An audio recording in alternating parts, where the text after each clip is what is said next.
Today I've got Brett Penprase. Brett has qualified for the last 3 grand finals, 1 as a non-boater and 2 as a boater. Welcome, Brett. Thanks, Rob. Thanks for having me. First question, have you got any sponsors? No, I don't. I do not have any sponsors. But since you're asking me about sponsors, I'd probably like to thank a few people, in particular Ian Miller. I use all of his product. I pay for all that product, and he spends a considerable amount of time with me in talking about various techniques and things. So he's helped me a lot with my fishing in general. And I also want to thank the other boaters out there. Like transitioning from non-boating to boating, you feel like you're a little bit in the dark, but there's so many guys out there that would help. And the first guy is probably Cromo to thank him, because I run around in his old boat with different livery, the grey boat, and the reason why I did that is I kept getting asked, is that Cromo's old boat? I still get asked, is that Cromo's old boat? And I think, Rob, if I ever got paid $1 for every time someone's asked me that question, it would have paid for itself. So it is Cromo's old boat, for anyone asking. Yeah, that's right.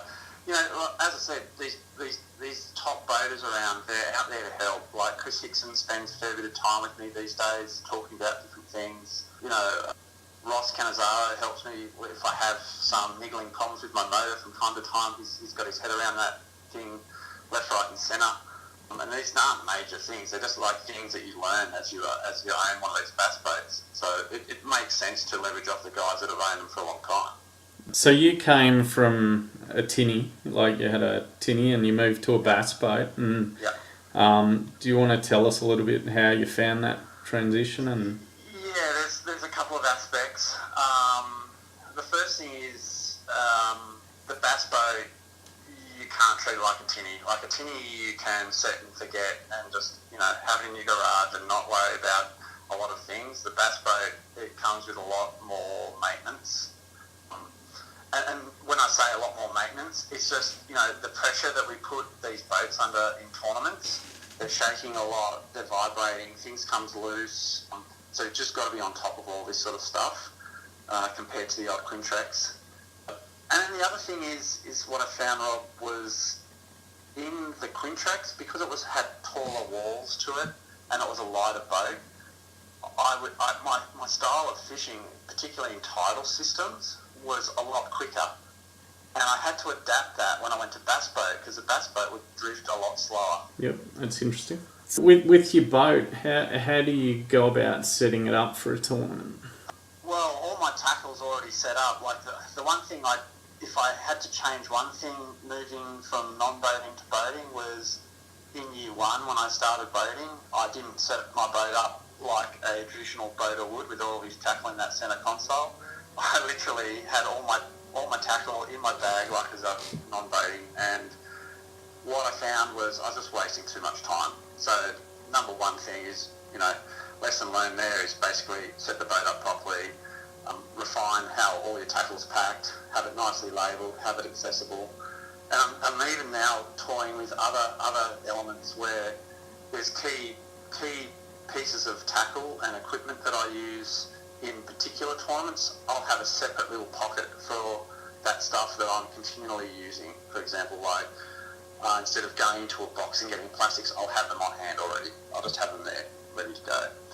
Or if I'm using, let's just say if I'm using bent minnows, because everyone knows the Penprase brothers love bent minnows, I have a heap of those just on hand. If you get a bust off, you can quickly retire one, but things like that. And talking about tackle, so obviously coming from a non-boater side, you're pretty limited in the tackle that you can take. When you've got a nice big Ranger, what are you putting on the front deck?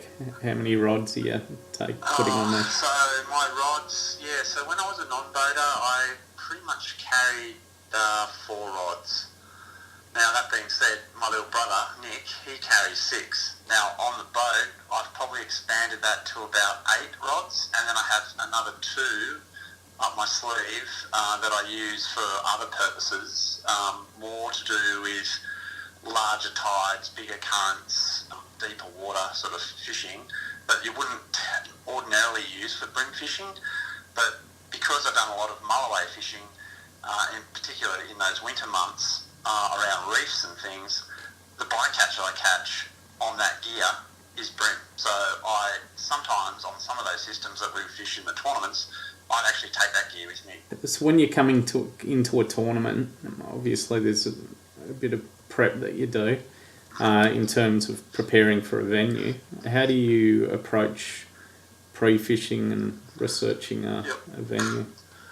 If it's a system that I have fished before, it's just more reorienting myself with the area and the maps. So one thing I do is I subscribe for the Navionics app on my phone. And, whenever I have a down moment, like if I'm working, I'm not working at the moment, but lunch times at work, I'll be on that Navionics app just studying the waterway, studying contours, just studying the navigational marks. Like, I'm really big on safety. A lot of my time is spent looking at that. Then obviously you have the whole Google Maps situation. Most of the boaters would tell you that they go to Google Maps. I try and read as many fishing reports as I can. I've also I go through the backlog of the old AFC series and DVDs, because some of those venues that we fish are actually on those videos, so I try and get some ideas there. Sure, they're outdated, but I don't think it really changes a lot. You can get a lot of ideas from those. And then I try and, if I can, depending on time, because I've got a family, I try and get to the venue for a pre-fish, 2 or 3 weeks prior to the pre-fish band, and I try as much as possible fish in a similar sort of tide phase as it would be on the comp day. Now, those pre-fish days, there's really not a lot of fishing going on. There's a little bit of fishing going on, but one of the things is really just if it's a waterway I haven't fished before, it's just getting a feel for the waterway, what's there, what's not there, having a look at topography, a little bit of sounding, but just looking at areas. And a recent example, like the Southwest Rocks round, the day one, we found that spot that I fished upriver only because on the pre-fish day that we had, the couple of weeks prior, we saw a little tinny sitting out there in the middle of nowhere, and my brother and I were like, this is interesting. I wonder why that guy's just sitting on this corner. Anyway, come pre-fish day tournament time, we literally that was the first thing we did. We drove up just to have a look what that tinny was doing and where, and there it was. It was at low tide, not at high tide this time. And there it was, this really nice sand spit with 2 gutters on the other side, on each side of it. I was like, okay, this now makes sense. Pre-fish day, my brother threw, I think he chucked a dunk, and I chucked a bent, and we had double hook up, and it was like, right, that's it. Leave that alone. We're coming back here, definitely. The other thing I do with those tidal systems is I really try and go find where the fresh is, because then I know to what extent, how far up the river, and it all comes down to, how much rain have they had. If they haven't had any rain, it's just trying to find out where does that brackish water then start to turn into fresh, because somewhere they're going to be hanging around there, especially if there's been no rain. So that gives you an example of what I'm doing. I think people have seen my comments on the non-boating page, about pre-fishing before. It's more driving, it's more observing, and it's less fishing. Because you just got to protect all these spots. You just can't be flogging water, you can't be throwing lures. And your approach to tournament fishing is, and like when you're in the actual tournament. Yeah. Obviously that first day at Southwest Rocks, you had a good day. Yep. And then struggled a bit on the second day. Totally yep. Was there something that you learnt there, or did you do something that you think you should have done differently? Yeah, with hindsight, there were fish there. So I had Tim Hickson in my boat, and we fished the same top water most of the morning. That day, a few other boats also turned up, and there were fish there. There were a lot of 24 centimetre fish, and we just couldn't. I converted one 26 centimetre squeaker, and I think then just worked on my milk run spots, and those milk run spots weren't producing. And the reason why is there were other boats fishing those spots more often throughout the day. They were still being fished on the Saturday, but just not to the same extent. So that sort of really killed my plan. And in hindsight, everyone was great. Like Morgo came up past me and he goes, "Brett, how many have you got? I want to see you win." And I'm like, "I've only got one." He goes, "Well, go down there, down the top end of the river. You'll be fine. Just go down there. You'll be fine. You'll get some fish." And then Cromwell I also saw, and I was in the middle of the river. He's like, "No, go hit that rock wall just down there. You'll get some fish down there." We were getting fish again, but they're 24 centimetres. Now, the thing was I should have stayed in my corner, and just probably ground it out a bit more. And I fished different areas, but the one bit I didn't fish was the inside of the bend. So I fished the middle, I fished the outer side, I didn't fish the inside of the bend. And Richie Potter, I think, turned up later in the day, and he fished that sort of inside shoreline and a little bit around the corner, and he said to me, "Man, there were fish there. There was some good fish on that corner." And I was just like, "Yeah, right, that's great." And that's the thing I've learned, I covered 80% of the water, and, it's the old adage, 80% of the fish come from 20% of a part of the waterway at any point in time, and, that corner pretty much was holding it. The fish had moved off the shallow stuff and into the deep on day 2, and I didn't really cover that corner.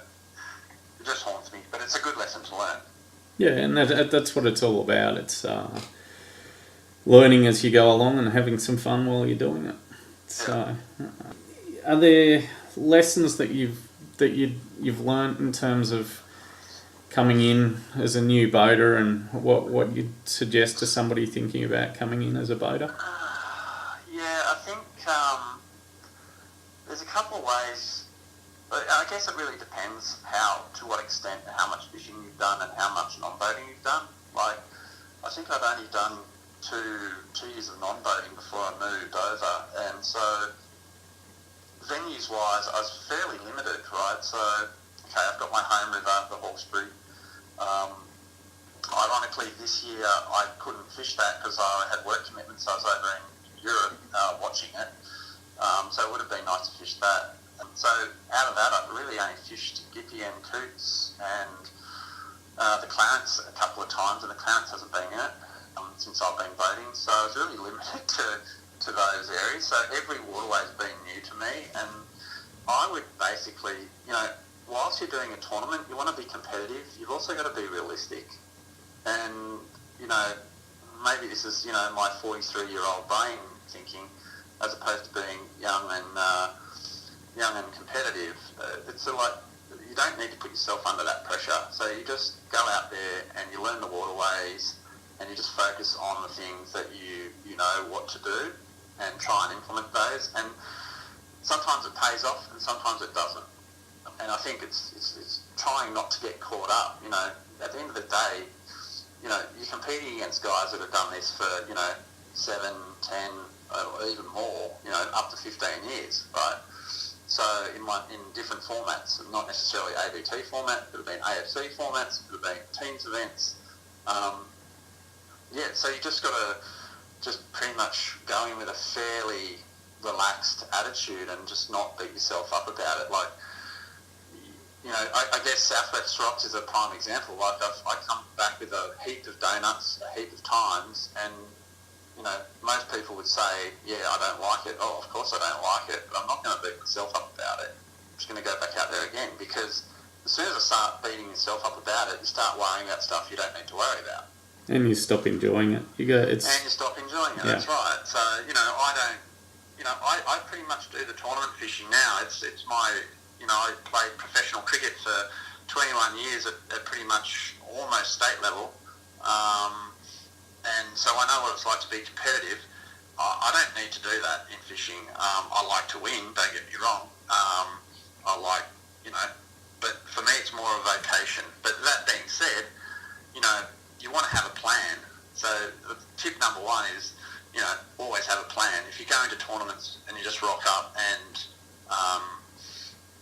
you don't have a plan, well, you're not competitive from that point, right? So at least have a plan. The draw is out for 2019.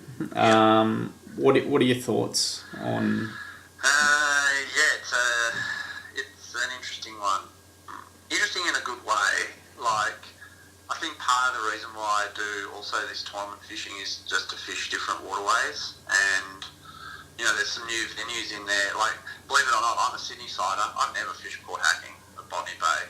I've never had any interest to do so. I don't know why. It's not too far away. It's just I just don't. Similarly, there's probably guys on the south side that go, don't just go and wreck fish the Hawkesbury much. It is what it is. Port Stephens, I think, will be good. Every time I sort of drive up towards Taree or go, when we're going up the coast, I always sort of see that Coorua River and have a look at that, and I'm just like, oh man, we should run a tournament here. Actually they've done it. I've never asked for it, but they've done it, and it'll be good. There's a lot of marine parking there, but it is what it is. Fishing would be pretty good in there. There'll be some interesting bycatch, so I'd be looking forward to that. And I used to fish that as a kid in the tinny. Not seriously, I'd basically soak a prawn. It'll be an interesting venue.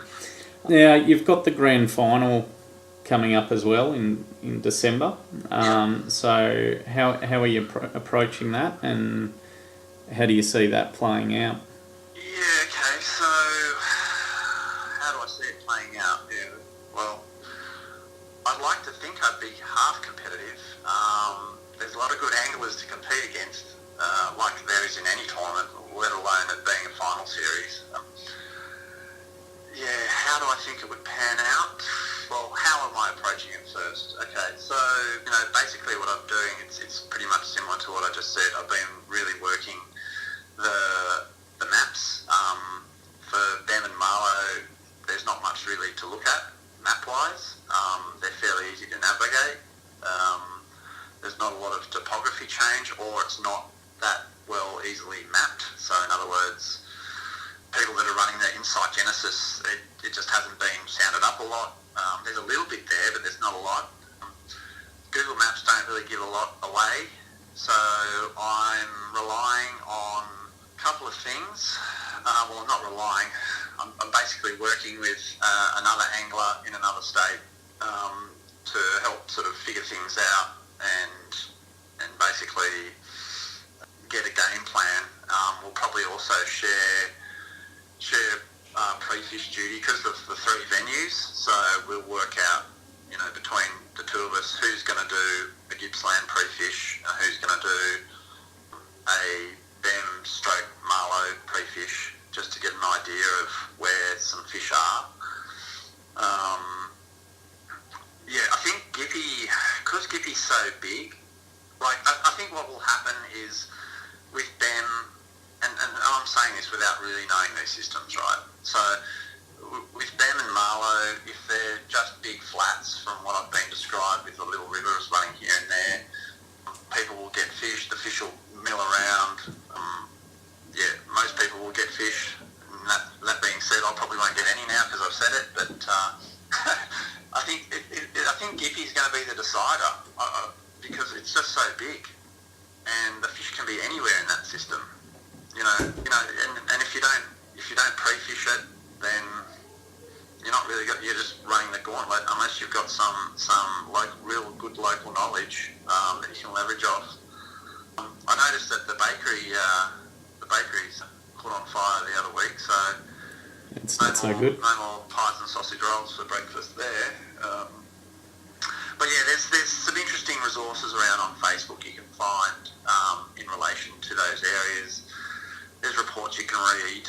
Social media can help, more so on what things people are sort of throwing at this time of year. So I'm not worried about locations. I'm just looking at, okay, I know this guy's Victorian. I know roughly the areas that he normally fishes throughout the year. What's he throwing at this time of year? And that's pretty much how I'm trying to figure out what I'm going to use lure-wise. But again, I'm just going to take my Gippy experience and my Malakuta experience and do things that I do in those two arenas for Bem and Marlow. And look,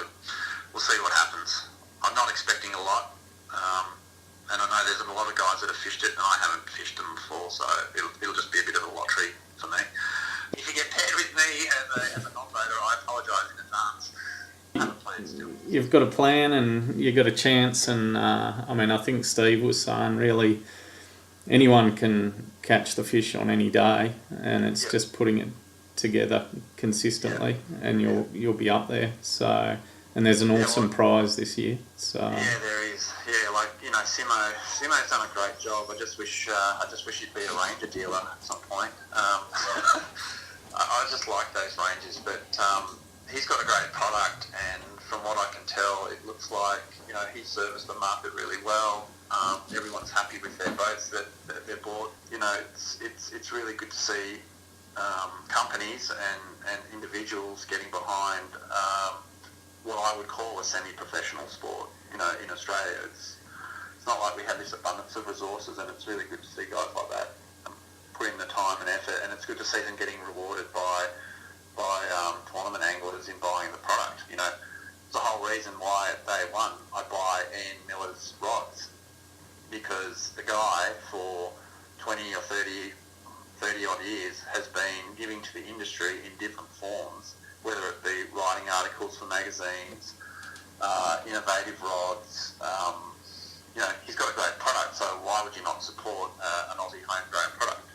And mind you, these new production rods he's building, I saw the Brimbuster prototype today. I went down and picked up a rod that I got built off him today. Nice 3.5 hour drive down to Ulladulla and back. He showed me them, and they look extremely good. They are pretty close to the custom ones I have, and I think that'll be available in February. He's got a whole different range. He's got a heap of range coming out for both bass and brim, and for all different types of situations and techniques. So, yeah. And it's great that, as you said, the anglers are getting behind the ABT sponsors. And well, thanks for your insights. It's been really interesting. Good luck with the grand final, and looking forward to seeing how you go.